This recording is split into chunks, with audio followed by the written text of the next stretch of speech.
মিরপুর শেরেবাংলা স্টেডিয়ামে সবুজ ঘাসে যখন ব্যাটে বলের ঝঙ্কার শোনার কথা, তখন সেখানে বিরাজ করছে এক অদ্ভুত নিস্তব্ধতা। ঢাকা ক্লাব ক্রিকেটের এই স্থবিরতা ভাঙতে শেষমেশ উদ্যোগী হয়েছে বাংলাদেশ ক্রিকেট বোর্ড। দীর্ঘ প্রতীক্ষার পর প্রিমিয়ার লিগের দলগুলোকে আলোচনার টেবিলে ফেরার আহ্বান জানিয়ে আনুষ্ঠানিকভাবে চিঠি পাঠিয়েছে বোর্ড।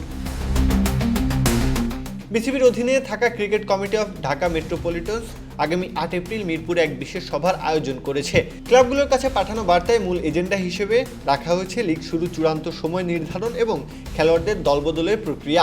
দীর্ঘ জড়তা কাটিয়ে কিভাবে পুনরায় প্রতিযোগিতামূলক ক্রিকেট শুরু করা যায়, সেটি এখন বিসিবির প্রধান লক্ষ্য।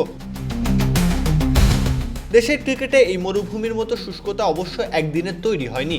গত বছরের অক্টোবরে অনুষ্ঠিত বিসিবি নির্বাচনের স্বচ্ছতা নিয়ে প্রশ্ন তুলেছিলেন ক্লাব সংশ্লিষ্টদের একটি বড় অংশ। বর্তমান পর্ষদকে অসাংবিধানিক আখ্যা দিয়ে তারা ক্রিকেটীয় কর্মকাণ্ড বর্জনের ঘোষণা দেন। সেই বিদ্রোহের আজ এখনও নেভেনি, যার প্রভাব পড়েছে এই লিগগুলোতে। বিসিবি আলোচনার হাত বাড়ালেও ক্লাবগুলোর অন্দরে এখনো বর্জনের মেঘ জমে আছে। গুঞ্জন উঠেছে প্রিমিয়ার লিগের বেশিরভাগ ক্লাবই এই মুহূর্তে নমনীয় হতে রাজি নয়। ধারণা করা হচ্ছে হাতে গোনা 2-3টি ক্লাব ছাড়া বাকিরা এই বৈঠকে অনুপস্থিত থাকতে পারে। যদি কোনো নাটকীয় মোড় না আসে, তবে এবারে ডিপিএল বা প্রিমিয়ার লিগ মাঠে গণানোটা কেবলই কঠিন নয়, এক প্রকার অনিশ্চয়তার কুয়াশায় ঢাকা পড়ে আছে। 8 এপ্রিলের বৈঠকে কী সিদ্ধান্ত আসে তাই এখন দেখার বিষয়। প্রত্যহ কাব্য, খেলা 71।